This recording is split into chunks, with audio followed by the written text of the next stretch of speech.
Well, this has been a rather exhausting week. I think I'm really feeling it because of today, because I have a lot of positions, and after lots of ups and downs, my portfolio changed essentially unchanged. And it's a heck of a lot of work for no change. Last week, Thursday and Friday felt effortless. I just sort of like leaned back, crossed my arms, and let the profits roll in. And today doesn't seem like that at all. It kind of makes me wonder just how long in the tooth this dip is. As I'm recording this, just after futures reopened on Thursday afternoon, we're green across the board. Amazon's been playing tricks. It was up, then it was down, then now it's up again. Intel's up strong. As I mentioned, for once, I'm feeling good about having gotten out of a position, because I had a very substantial Intel short position. I got completely out of it on Thursday. I just didn't think there was much juice left to squeeze in that lemon, and I'm relieved that I did. What I want to do today was a little unusual, because I've kind of beaten my ideas to death and the market in general to death. And I want to look at a list we hardly ever look at, which is my pairs watch list. We'll get to that in just a moment. I just want to say a few words about the spider in general, which is just the easiest kind of quick snapshot of my view on the market. What are the advantages the bulls and the bears have at this juncture? Let's start with the bulls.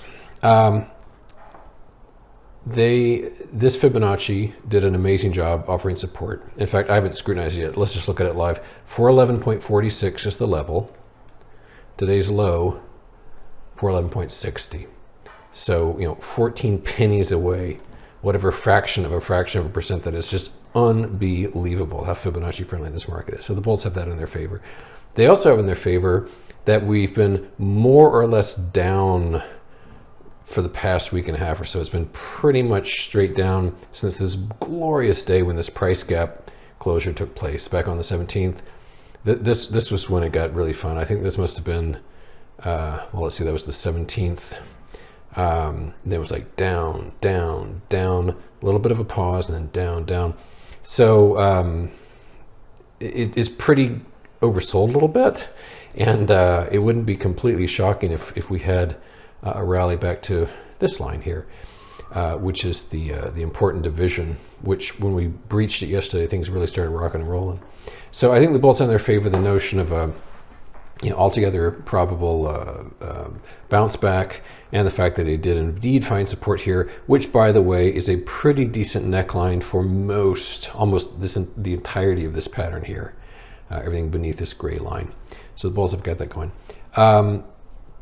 And I think that's just in the short term. Longer term, I think the bears have accomplished a tremendous amount. Breaking this trend line, absolutely. Breaking this fib level. And having more or less this kind of pattern showing up across the board, whether you look at the NQ, the RTY, the ES sectors, what have you. This sort of June, July, August, September, this kind of 4-month top is just all over the place. So I'm a little bit of a nervous bear. My nervousness, as usual, has cost me gobs of money left on the table with my shorter term trades. But as I stand here now, I'm in 21 different positions, and yeah. So let's look at those pairs things. Let's bang through them. Some are more interesting than others, of course. And as a reminder, these are basically one financial instrument divided by another financial instrument, usually to show either relative strength or weakness, or to show the price value of something in terms of something else. And this is a good example of that right here. This is the All World Index divided by gold. And as you can see quite plainly, there's a huge top developing right here, absolutely enormous, suggesting that equities are going to get slaughtered vis-a-vis gold, as they did here and as they did here. This pattern is much bigger. Here is the Dow Jones Composite divided by what is that thing there? Let me find out. Let me pause this for a sec. Okay, I found out. This is the M2 money supply, which is this, which has been slowly decreasing in recent months. But yeah, that's what that critter is. So here again, this is something relative to something else. So this is the Dow Jones Composite as measured in how much money is floating around out there, the M2. And so we had a beautiful top here, we had a beautiful top here. This thing was a mess at first, but it's becoming clear to me this is a diamond pattern. So that also, depending on which way it exits, that bodes interesting future path. This, by the way, is the exact critter except for the NASDAQ composite, and this is more of a mess. This was a clear top, this was a clear top. This is funny because it sort of has violated its top pretty horribly. It just kind of blasted high here, all that tech strength, kind of a wreck, not a heck of a lot to say about that. This is the Dow Jones Composite divided by gold again. It's kind of the same notion as the all world index. And this is divided by the money supply. I'm just tweaking this a little bit. It's been a while since I've brushed these patterns off. So let's just do a little house cleaning here, as it were, like so. Kind of envelop that entire pattern nice and neat. And now we can revert back to a normally sized chart, like so. So again, an enormous top, nowhere even close to completion. US financials divided by gold, beautiful top information right there. And these are so long term, these are so slow. This is the kind of thing where you can draw conclusions about, like, what'll things be like 3 years from now, because these things are slowly forming. So the bear market could grind on for years and years and go on longer and deeper than anybody's daring to imagine. This is the NASDAQ divided by small caps. No shocker here. The small caps have been horribly weak. So the NASDAQ, you may think, oh my goodness, tech stocks have had such a horrible time, and goodness gracious me, I feel so sorry for them. Look at this thing, record high, absolutely record high. So tech stocks, especially the Magnificent Seven, are doing just fine. Thank you so much. Insanely fine, because the small caps have been such a disaster. Same notion here, except this is the NASDAQ 100 divided by the S&P 500. And pretty close to record highs on this. We've had 3 instances here, back in early 2021, back here in November 2021, which is obvious. That's when everything was like beyond insanely valued. And then now. So don't believe it when people say tech is the refuge, tech is where the strength is. Tech is just so cheap now. Tech has never been more expensive relative to these other major indexes. Just for the hell of it, this is the NASDAQ divided by the Dow Utilities, and I frankly think that's not very useful. So, see, one of my dogs agrees. Here's an interesting critter. This is the Russell divided by gold. And you can see not just a diamond pattern here, but one which is pretty dang near completion.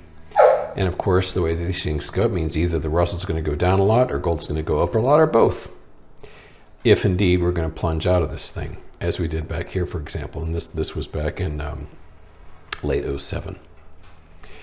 This is S&P divided by the money supply. Kind of interesting from a Fibonacci perspective, particularly considering the repulsion here from those two levels. Here's the equally weighted S&P divided by the S&P. And what this is all about, of course, is breadth. If all 500 stocks are doing equally well, then this would be a flat line.